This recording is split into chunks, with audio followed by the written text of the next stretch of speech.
Olá, queridos irmãos e queridas irmãs do Cefrate, da Casa Fraterna Espírita Chico Xavier, o nosso bom dia a todos. Sejam todos muito bem-vindos. Aqui estamos hoje, mais uma vez, com muita alegria, para trazermos um tema da nossa doutrina espírita. E hoje que falaremos sobre o capítulo 29 do livro Pão Nosso, capítulo este intitulado A Vinha. Lembrando que o livro Pão Nosso tem como autor Emmanuel e que foi psicografado pelo nosso querido Chico Xavier. Então, neste capítulo 29, Emmanuel coloca uma passagem de Jesus.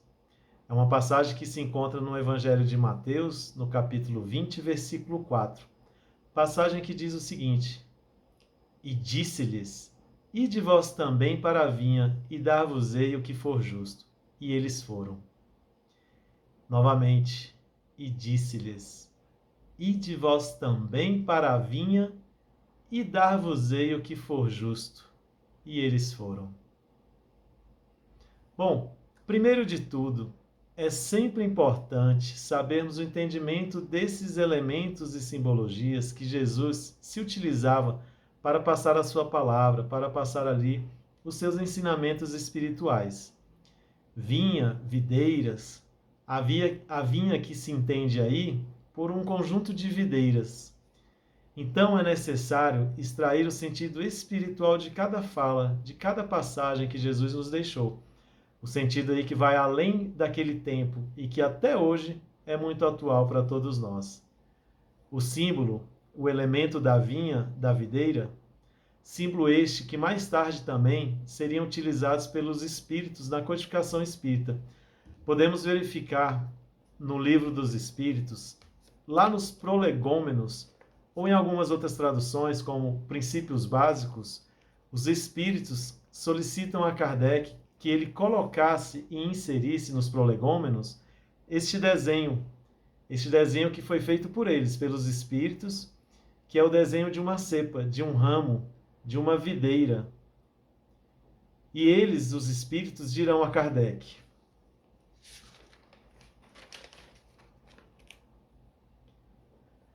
coloca no início do livro a cepa de vinha que te desenhamos, como emblema do trabalho do Criador.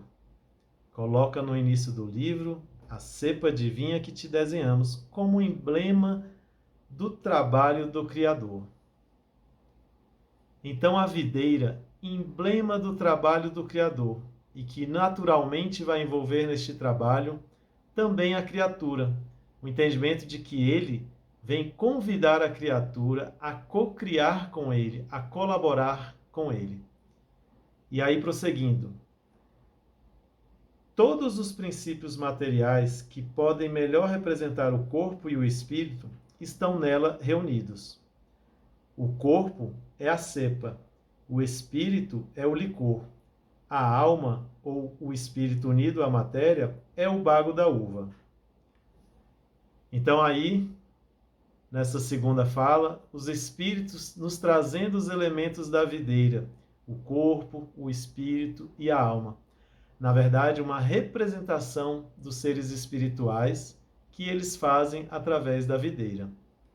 E aí, prosseguindo para o último parágrafo aqui, o homem purifica o espírito pelo trabalho, e tu sabes que é somente pelo trabalho do corpo que o espírito adquire conhecimento.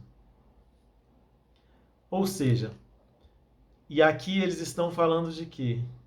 Da reencarnação, que é por meio desse processo do espírito vir à matéria em trabalho colaborativo com o Criador, vir a esta vinha, reencarnado, é que o espírito vai aos poucos se depurando, se purificando por essas repetidas experiências na vida física, no corpo material, pelas provas que passa, pelas expiações que lhe são devidas, e assim ele vai se purificando até que um dia venha a ser um espírito puro, a ponto de que não tenha mais a necessidade de uma nova experiência corporificada. E temos também, ainda no Livro dos Espíritos, na questão 196, Kardec novamente fazendo a alusão à videira. E ele coloca da seguinte forma aqui na questão 96. Então, a questão 96, Kardec indaga aos espíritos, né? Se os espíritos apenas podem melhorar-se suportando as dificuldades da existência corporal, segue-se que a vida material seria uma espécie de cadinho ou depurador por onde devem passar para alcançar a perfeição?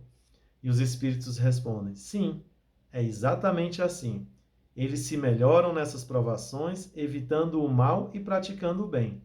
Mas é só depois de várias encarnações ou depurações sucessivas que atingem o objetivo a que se destinam, após um tempo mais ou menos longo e de acordo com seus esforços.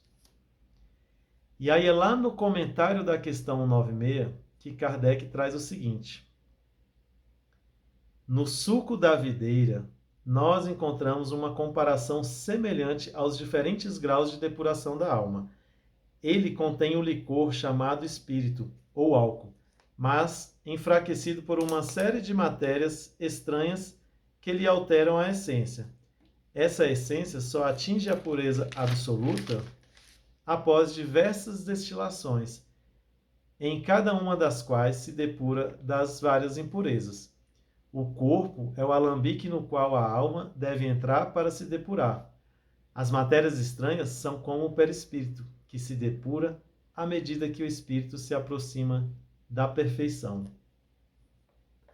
Olha que interessante. Kardec se utilizando aí de uma simbologia do elemento vinho para fazer a comparação com a nossa vida espiritual, associando o entendimento de que, assim como é para o vinho, que passa por diversos processos de destilações para ficar melhor, mais saboroso, para ficar cada vez mais puro, assim o é também para com a nossa vida espiritual, que somente através de diversas e inúmeras experiências na carne, ou seja, diversas encarnações, é que vamos alcançando a purificação do nosso espírito.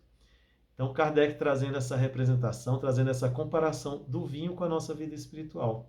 Ou seja, para o vinho, destilações, né? É o processo pelo qual o vinho vai passando para se purificar, para se tornar mais saboroso, para se tornar melhor. Então, para o vinho, as destilações, para o espírito, as encarnações. Sabemos que através das encarnações, por meio das várias vidas vividas na carne, é que nós alcançamos a nossa evolução e que nós alcançamos o nosso progresso. Então, daí a gente tem que Jesus se utilizou desse elemento, nessa passagem, da vinha, remetendo também à videira, ao vinho, como uma forma carinhosa e sábia de tornar mais fácil para nós o entendimento do seu ensinamento espiritual, assim como ele sempre fazia, né, através de todas as parábolas que nos deixou, para tornar mais fácil o entendimento, a nossa compreensão sobre aquele ensinamento que ele estava querendo passar. Ou seja, porque essa passagem então da vinha é nada mais, nada menos do que ele nos ensinando a importância do trabalho no bem. E por que digo trabalho? Ora, acabamos de ler ali nos princípios básicos que o homem purifica o espírito pelo trabalho. Tu sabes que é somente pelo trabalho no corpo, ou seja, reencarnado. Então, é uma passagem que nos ensina a importância do entendimento que devemos ter sobre a nossa posição aqui nessa existência corporal, sobre o nosso propósito aqui nesta vida, sobre como e qual o destino estamos dando para os nossos dias. Nós estamos aqui para evoluir? Sim. Nós estamos aqui para aprender a amar? Sim. Mas também estamos aqui para ajudar o Criador, para ajudar o Cristo a realizar a sua obra. Por isso dizer que somos co-criadores, que somos co-mantenedores de sua obra, de todo o seu legado, inclusive dos seus ensinamentos. Bom, e aí entendido então a simbologia utilizada pelo nosso mestre, vamos agora ver o que Emmanuel traz para nós esse capítulo, quais os comentários ele considerou importante trazer também como ensinamento referente a essa passagem. Então, novamente, a passagem, e disse-lhes, ide vós também para a vinha e dar-vos-ei o que for justo. E eles foram. Então, olha só, são diversos os entendimentos que aqui nós podemos dar a esse título, né, a essa passagem, mas nós vamos focar, considerar a vinha como um entendimento de encarnação. Então, a gente vai olhar para a vinha, para esse termo, para essa simbologia, com esse entendimento de encarnação. Todo espírito anseia por uma nova oportunidade, momento em que ele espera para realizar correções, reparações, não é mesmo? Oportunidade para ter um encontro com aquelas relações onde ainda se encontra pendente o perdão, onde ainda se encontra pendente a tolerância, a paciência, onde ainda se encontra necessário o amor maior, o respeito, enfim, uma nova experiência na carne que todo espírito aguarda ansiosamente. E, de certa forma, todo espírito, antes de reencarnar, ouve no íntimo de sua consciência essa fala do Cristo. Ide vós também para a vinha e dar-vos-ei o que for justo. Voltar à matéria para receber-lhes o que lhe é justo. Olha que bonito, né? O quanto isso é bonito, o que lhe é justo. Falando aí sobre justiça, sobre amor. Porque quando nós falamos de justiça, nós também, numa visão, podemos estar falando de amor. Esses dias, ao entrar em contato com um palestrante amigo, eu peguei o contato, né? E entrando no WhatsApp para poder fazer o contato com este colega palestrante, eu reparei na frase do WhatsApp dele, que estava escrito assim: justiça divina igual a reencarnação. Justiça divina igual reencarnação. Eu achei muito interessante. Primeiro, né? Ele, espírita que é estudioso, colocou esta frase lá. Então, é um olhar ali de uma pessoa que acredita na reencarnação, claro, um olhar e uma interpretação do que é justiça divina e de uma forma simples e direta. Então, um dos conceitos mais simples e direto que eu vi sobre justiça divina. Justiça divina igual reencarnação. Então nós temos, assim, muitas vezes, para quem não está no contexto da doutrina espírita, que às vezes não estuda e que ainda não crê, assim como traz a revelação da doutrina espírita, então muitos erroneamente ainda acreditam que nossas posições aqui na Terra, que tudo o que passamos aqui no nosso planeta, muitas vezes possa estar sendo punições, castigo de alguns atos anteriores que nós realizamos. Então, muitos creem em punições, em castigo, mas nós sabemos, através do ensino da doutrina espírita, que Deus é o nosso Pai amoroso, nosso Pai bondoso, um Pai que não pune, um Pai que não castiga, um Pai que não nos quer o mal, muito pelo contrário, ama todos os filhos indistintamente e de forma igualitária. Então, para nós, do contexto da doutrina espírita, entendemos a justiça divina de outra forma. Muito pelo contrário, não punição, não é castigo, é amor. E qual é a forma que Deus tem de demonstrar a sua compaixão e a sua justiça para conosco, todos os seus filhos? Através da reencarnação.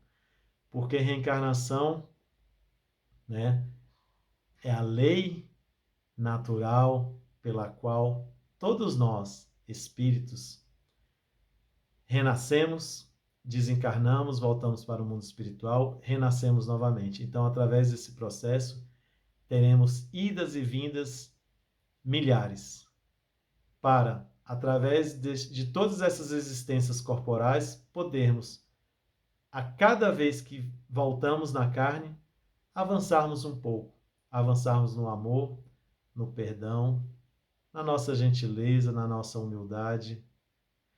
A cada vez na carne, podermos nos depurar mais um pouco de tudo aquilo que temos de impurezas em nosso espírito, tudo aquilo que temos de imperfeito, lapidar todo o nosso amor, toda a nossa prática e ação no bem.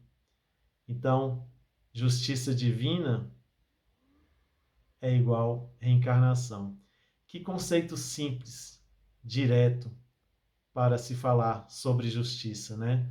Nós sabemos que Deus também é amor, Deus é compaixão, Deus é perdão e Deus, sobretudo, é justo.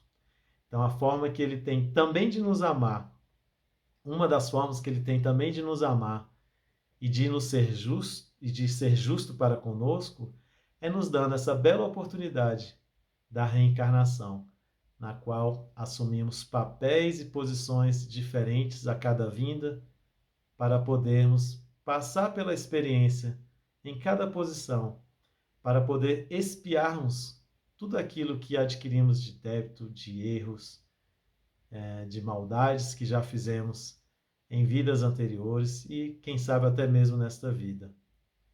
Então, justiça divina igual a reencarnação. Reencarnação, o amor de Deus para conosco, nos dando essa nova oportunidade, essa nova chance. E aí, se pegarmos também alguns conceitos de justiça, a gente pode ter que justiça, aquela famosa frase, a cada um segundo as suas obras. Justiça, dar ao outro o que lhe é devido. Então, justiça, para nós da doutrina espírita e no entendimento que temos do nosso Pai, justiça, muitas vezes, é sinônimo de amor.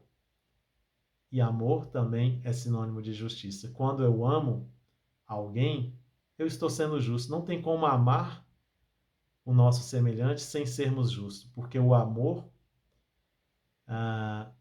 este sentimento maior que reúne todas as outras virtudes.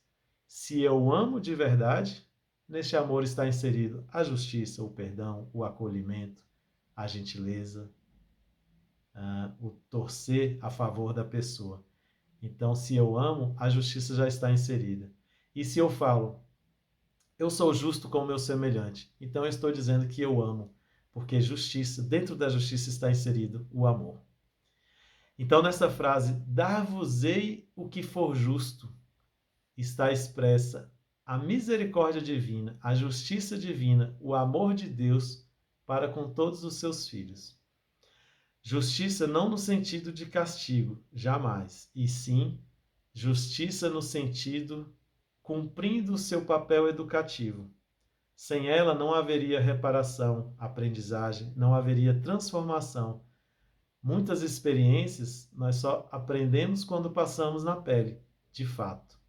Reencarnação, as diversas experiências na carne.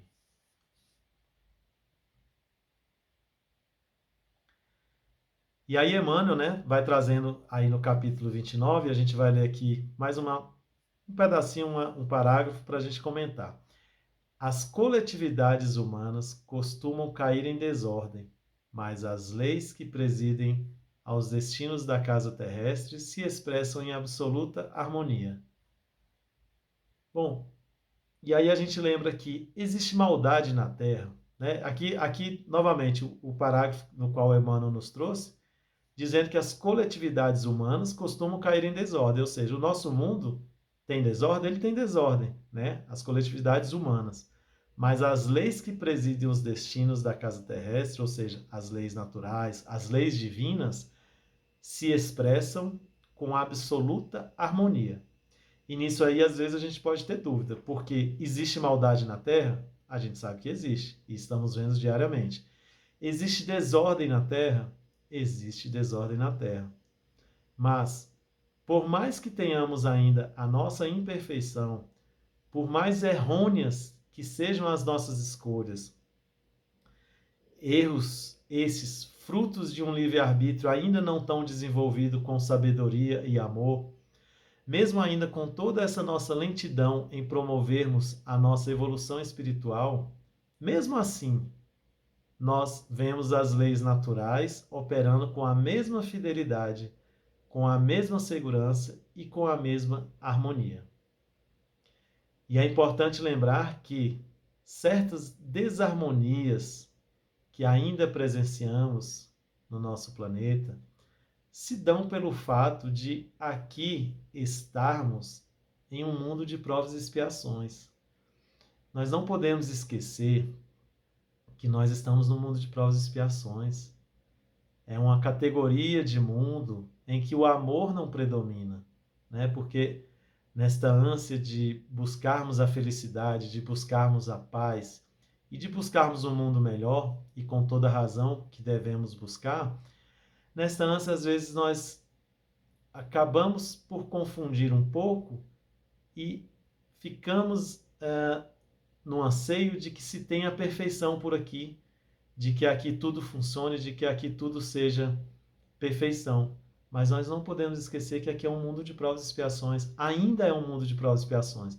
E mundo de provas e expiações, o mal predomina. O mal ainda é, de certa forma, a maioria, ainda é muito presente em nosso planeta. Os crimes, a maldade, a perversidade. Então, lembremos de que estamos no mundo de provas e expiações. E que, embora estejamos passando por um período de transição no qual o planeta Terra passará de mundo de provas e expiações para mundo de regeneração, este mundo no qual o amor já será maior, no qual a gentileza e a caridade já se fará mais presente, predominante, onde o mal ainda existirá, mas já será a minoria. Então, embora estejamos passando por essa transição, é apenas uma transição, ainda não quer dizer que tenhamos completado essa transição e que já sejamos mundo de provas e expiação. Até porque, fazendo até uma associação com o termo que falamos agora há pouco de co-criadores, inclusive justamente é na transição planetária, é nessa transição planetária em que nós expressamos de fato a nossa posição e a nossa responsabilidade como co-criadores de Cristo nesta função. Jesus Cristo está coordenando esta transição planetária há séculos. Há muito tempo já existe todo esse movimento da transição planetária que vai se operando de pouquinho em pouquinho. Porém, o mundo, o planeta Terra, só se transformará de fato num mundo de regeneração quando a maioria dos seus habitantes que aqui residem também se regenerarem, também se tornarem espíritos de regeneração, espíritos que possuem mais bondade, espíritos mais amorosos, espíritos mais gentis, mais humildes, mais evoluídos. E aí nós já nos encontramos nessa posição de espíritos mais amorosos, de estarmos preocupados com a nossa reforma íntima e operando essa evolução. Então é importante lembrarmos da nossa responsabilidade também na transição planetária, também nessa transformação do planeta, porque nós somos co-criadores, co-mantenedores de todo este progresso. Claro que existe uma programação e ela vai se completar, mas é preciso que nós façamos a nossa parte, que nós, como co-criadores que somos de Cristo, possamos também operar, trabalhar junto de todo este movimento de transformação.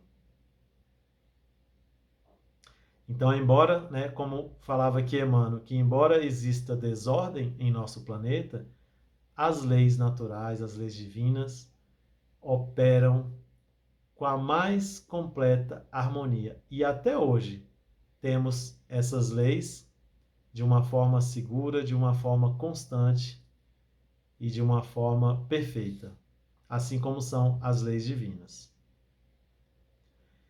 E aí, novamente, Emmanuel, vai trazendo os parágrafos e ele coloca o seguinte: essa verificação nos ajuda a compreender que a Terra é a vinha de Jesus.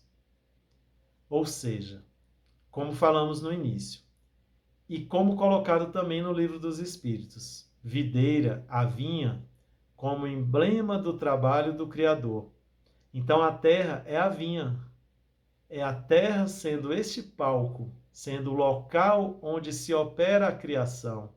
E, novamente, onde a criatura é convidada para a cocriação, a comanutenção, onde ele, o Cristo, o Criador, nos convida, criatura que somos, a colaborar com a sua obra. E, claro, colaborando em seu propósito, evoluímos assim o nosso espírito também. Aperfeiçoamos a nossa essência em nossa jornada espiritual.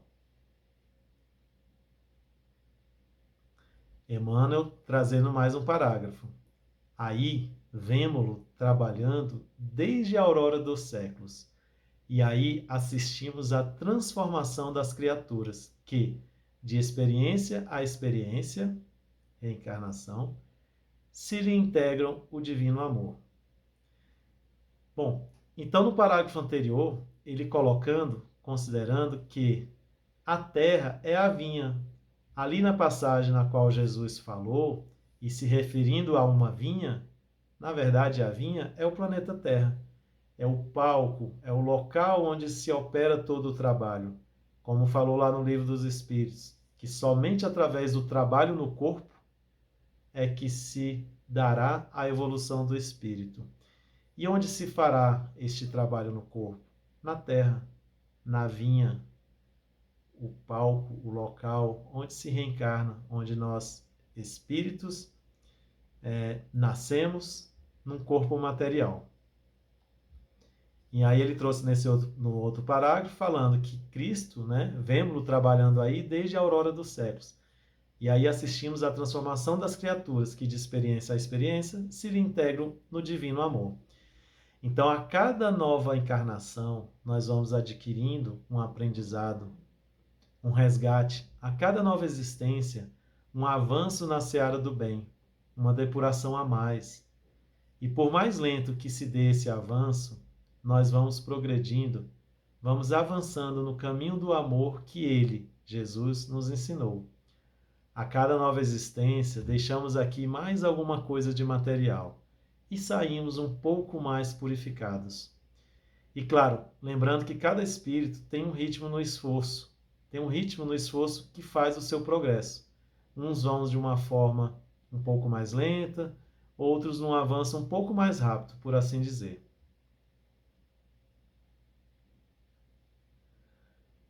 E aí Emmanuel colocando mais um parágrafo para nós. Por enquanto, os homens guardam a ilusão de que o orbe pode ser o tablado de hegemonias raciais ou políticas, mas perceberão em tempo o clamoroso engano, porque todos os filhos da razão, corporificados na crosta da terra, trazem consigo a tarefa de contribuir para que se efetue um padrão de vida mais elevado no recanto em que agem transitoriamente.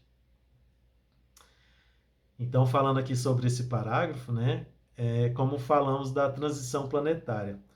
Cada um de nós tem a tarefa de contribuir para um mundo melhor. Como ele fala no texto, contribuir para que se efetue um padrão de vida mais elevado. Como que eu posso,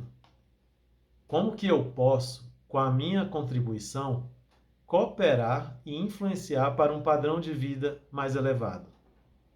Ora, amando mais, perdoando mais, sendo mais gentil, paciente, tolerante, buscando sempre trazer a humildade para os nossos atos e ações. E nisso a gente pode fazer isso dentro do nosso dia a dia, em nossa casa, em nossa família, no nosso trabalho, em qualquer lugar que estejamos, nós poderemos sim contribuir para um mundo mais elevado. Então, é preciso que nós busquemos desapegar da vaidade, desapegar da imagem, do poder, dessas hegemonias que Emmanuel traz aqui, dessas hegemonias raciais, políticas, dessa necessidade de estarmos em posições elevadas. Desapeguemos do orgulho, dessa vontade de nos sentirmos superiores aos nossos semelhantes. Desapeguemos de tudo que nos trava o progresso. E sim, o que devemos ter em prática é o nosso esforço diário para irmos de encontro ao amor. O esforço da nossa reforma íntima, em nos melhorarmos cada vez mais, a cada oportunidade bendita que nos é oferecida. Porque todos os dias nós temos oportunidades de praticar o bem e de nos melhorarmos. Muitas vezes somos nós que não olhamos com carinho para essas oportunidades, muitas vezes somos nós que não nos permitimos aproveitar cada oportunidade dessa, mas todos os dias, diariamente, nos é dado por Ele, pelo nosso Cristo, a oportunidade de fazer o bem ao nosso semelhante, de fazer o bem a nós mesmos, de todos aqueles que frequentamos e que convivemos no nosso dia a dia. Então, aí, finalizando e continuando o texto do capítulo 29, partindo aí mais para o final, Emmanuel coloca o seguinte: onde quer que estejas, recorda que te encontras na vinha do Cristo. Interessante essa frase aqui. Onde quer que estejas, recorda que te encontras na vinha do Cristo. Então é muito importante que nós possamos estudar, estar conectados à palavra de Deus, à doutrina espírita, para entender o nosso contexto, o nosso propósito aqui na Terra. Então, muitas vezes a gente, erroneamente, crescemos, ou às vezes até hoje estamos tendo uma visão errônea da vida, de que a vida é uma só, de que a vida eu preciso curtir e que eu preciso ter aqui ao máximo possível um aproveitamento, olhando para outros valores que não são os valores espirituais, que não são os valores divinos. Então é muito importante que nós saibamos, como ele diz aqui, onde quer que estejas, recorda que te encontras na vinha do Cristo.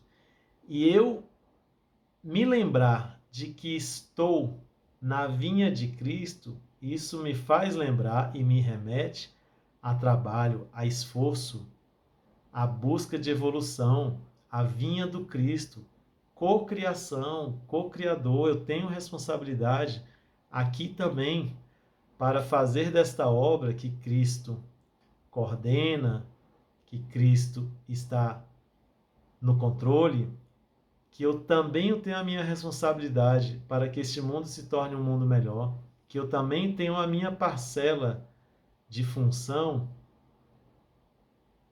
de tarefa aqui para fazer, e sempre tarefas relacionadas ao amor, à prática do bem.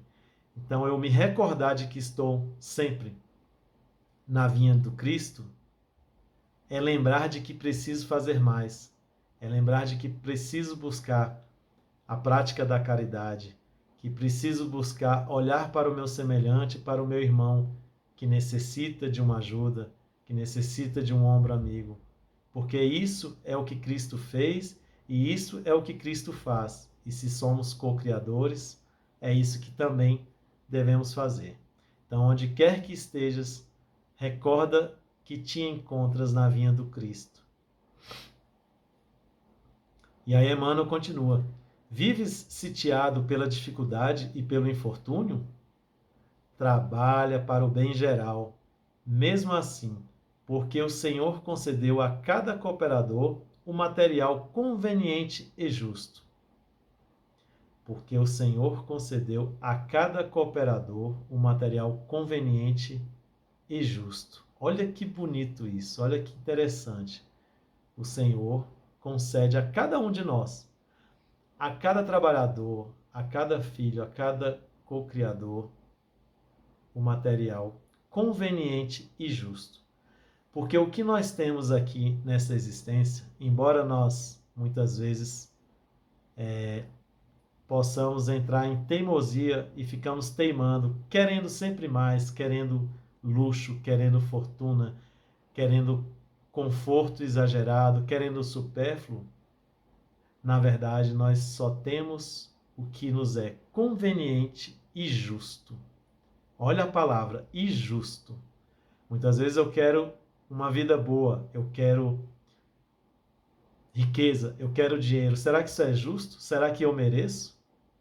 Olha o quanto nós confundimos e o quanto nós barganhamos e tentamos negociar com Deus, Criador, com Jesus, aquilo que eu quero, aquilo que eu tenho que ter de forma imediata, mas sem parar para pensar e sem parar para refletir na palavra de Deus que nos é ensinada, se por um acaso isso que eu estou pedindo é justo. Será que é do meu mérito ter aquilo que eu fico sonhando? Mas Deus, Jesus, nas suas perfeições, na sua perfeição divina, nos dá apenas o que me é justo, apenas o que me é conveniente. E aí, lembrando novamente, justiça divina a cada um segundo as suas obras, a cada um o que lhe é devido. Nós não estamos aqui encarnados pela primeira vez. Cada um de nós temos questões a superar e a resgatar. Por isso a justiça. Nós já cometemos erros no passado, muitos débitos e muitos erros, com toda certeza. Então temos aqui o que resgatar, o que reparar. Por isso não estamos com a perfeição em nossas vidas. Por isso é que estamos apenas com o justo, porque precisamos passar por experiências de reparações, de expiações e de provas. A cada um o conveniente, aquilo que eu preciso, não aquilo que eu quero, aquilo que eu necessito. A cada um o justo. Trabalha para o bem geral. Essa é a nossa tarefa. Contribuir para um padrão de vida mais elevado. E aqui, mais elevado, lembrando novamente que não estamos falando de um padrão de vida material, de conforto, de riqueza, de luxo. Não. Padrão de vida mais elevado quer dizer vida espiritual mais elevada. Elevar a nossa vibração espiritual. Portanto, a cada um o que é justo. Embora a nossa pequenez espiritual muitas vezes venha pedir o luxo, a matéria, o supérfluo, nós temos apenas o que nos é justo. O material conveniente que nos foi dado pelo Senhor. Seja ele, este material, o que nós recebemos, seja ele uma dor, seja ele uma prova, seja ele um dever, uma convivência difícil, uma enfermidade, ainda assim, lembremos também de agradecer, porque tudo que nos é dado pelo Senhor é bênção em nossas vidas. Oportunidades benditas de aprendizado e progresso. Então lembremos sempre, saibamos também exercitar o nosso dom de agradecer, o dom da gratidão, porque tudo que nos é dado, inclusive as nossas dificuldades, as nossas vicissitudes, no final de tudo, quando evoluirmos mais o nosso pensamento e a nossa capacidade de entender o amor, nós vamos entender no final que até aquilo que nos é difícil, as nossas dificuldades, os nossos sofrimentos e as nossas dores, são bênçãos divinas. Porque são através desses momentos difíceis, justamente essas posições, essas expiações que estamos passando, o que é justo para com a nossa caminhada espiritual, somente através dessas experiências é que nós vamos nos depurar. Nós precisamos nos depurar, nós precisamos passar por expiações, nós cometemos erros, é justo. Então que saibamos também, porque é somente através da dor. Onde que se aprende mais? Através da dor, do sofrimento. É aquela coisa, às vezes eu escuto de alguém, de um amigo, que ele está passando por uma situação, por uma experiência, e a gente imaginando que a gente sabe o que ele está passando, mas não. Só sabe de verdade, de fato, o que se passa em relação ao sofrimento e à dor, quando de fato nós passamos. Então é por isso que a cada experiência nós vamos invertendo as posições e os papéis para passar por aquilo que nos é necessário para a nossa evolução, para o nosso espírito. Então, novamente, que lembremos de ser gratos, até pelas nossas dificuldades, até pelas nossas vicissitudes, porque serão elas